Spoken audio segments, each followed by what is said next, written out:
This is part 2 of overcoming driving anxiety. In this video, I'm going to talk about 6 common causes of driving anxiety and how you can overcome them as either a learner or an experienced driver. Number 1, holding people up. When you're learning to drive, you need to understand and accept that driving is a skill, and to learn a skill, you need to be slow and accurate before you can be fast and accurate. It also helps to understand that over 98% of other drivers on the road have over a year's experience, and many have more than 20 years experience or even 30 years experience. So if you try to keep up with everybody else on the road when you're trying to learn to drive, you're probably going to keep making the same mistake over and over again. You better not slow anyone down today.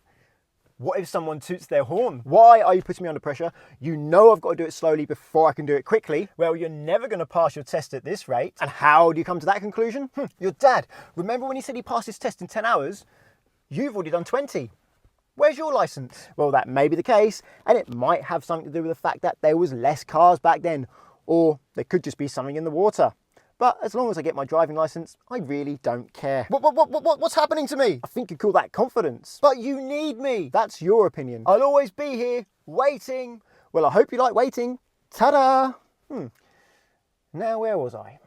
Accepting that you will hold people up sometimes, and having a driving instructor who takes you on roads that suit your current level of ability will help reduce anxiety. If you're an experienced driver, the same is true, except you do have experience and you likely do have skill, but you're still worried about holding people up. And that's because everybody has a different speed they consider to be safe on the road. The key is to drive at the speed you consider to be safe and accept that sometimes that's going to be slower than somebody else wants you to go. But that doesn't matter. All that matters is that you drive within your own ability and your own comfort. Number 2, keeping up. Keeping up is different to holding people up because you don't have to have anyone behind you to feel this way. A good example would be at some traffic lights when the car in front moves away and you can't keep up with them. Again, the same remedy is true. You need to understand that you don't have as much skill as an experienced driver, so you will need to take longer to move away. So you have to accept you will be slower than other people on the road when you're learning. As you practice, you will get faster and you will get to test standard, but even when you're at test standard, there's likely going to be a lot of other drivers on the road who drive more quickly than you. If you're an experienced driver, the same is likely true, but at a different level because you do have skill and you do likely drive fast enough. But there are many other drivers that drive much more quickly than you. Remember, everyone drives at different speeds and considers different speeds safe. The important thing is you only drive at a speed that you feel is safe and comfortable. Number 3, failure. Not to be confused with embarrassment, but a genuine fear that you're never going to learn to drive. Why? Well, because you keep getting it wrong. This situation is normally caused from expecting too much progress from too little experience. You need to understand that if you're worrying about how long it's taking you to learn to drive, that's only going to make you take longer to learn to drive because you're focusing on the worrying and not focusing on what you're currently doing. You also need to accept that different people take a different amount of time to learn the same skill. So instead of worrying, focus on what you're currently doing and try to enjoy your lesson. If you do this, you will learn more quickly. Experienced drivers are rarely going to worry about this because they already have a driving license and have nothing to prove.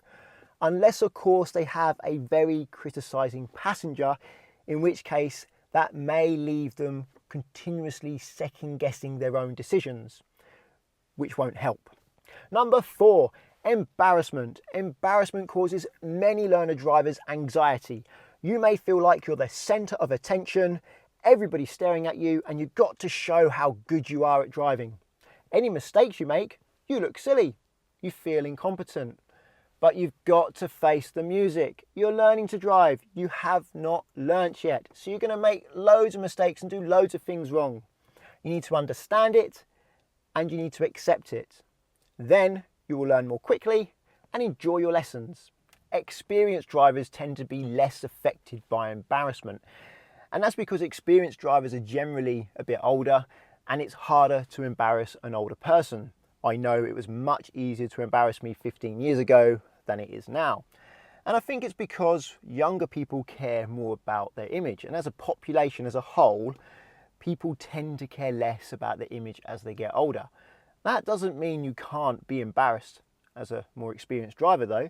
And if you do get embarrassed, it's important to understand what's happened, accept what's happened, and move on. Number 5, danger and responsibility. This is more likely to affect more experienced drivers because more experienced drivers are generally older. And as you get older, you get a greater sense of mortality. You become more risk averse. Whereas when you're younger, you're more likely to feel a bit more invincible. And not only that, as you get older, you start to take more responsibility. So you're going to be feeling more anxious about the danger towards your passenger and other road users, not just yourself. But whether you are old or young, inexperienced or experienced, the remedy is the same. You have to understand there is a danger to driving. You can reduce that danger by driving safely. And you have to accept that you're never going to completely get rid of that danger. But if you decide not to drive, you're probably still going to have to use the road sometimes. And when you drive, you get to choose how safe the car is you're driving in, or how safe your driving is. But when you get a taxi ride, well, you don't know what you're going to get. Number 6, money. What has money got to do with driving anxiety? Well, if you're experienced, nothing. But if you're learning to drive, driving lessons can be very expensive, and that does cause people to be anxious about how much money they're spending on lessons, and it distracts them from the learning process. So you have to find a way to make it cheaper. And you're already doing it now because you're watching this video. If you only do driving lessons, you're going to need a lot of driving lessons and you're going to spend a lot of money in the process of learning to drive. If you do your own research outside of driving lessons, you're going to reduce the number of lessons you need. And if you get in private practice, you're going to reduce the number of lessons you need even further, which is why I recommend Collingwood, because you can insure yourself on a friend or family member's car without affecting their policy, which takes away a big stress. At the moment, via the link, there's up to 35% off and a £20 Amazon gift card. And using that link does support this channel, but it doesn't cost you anything.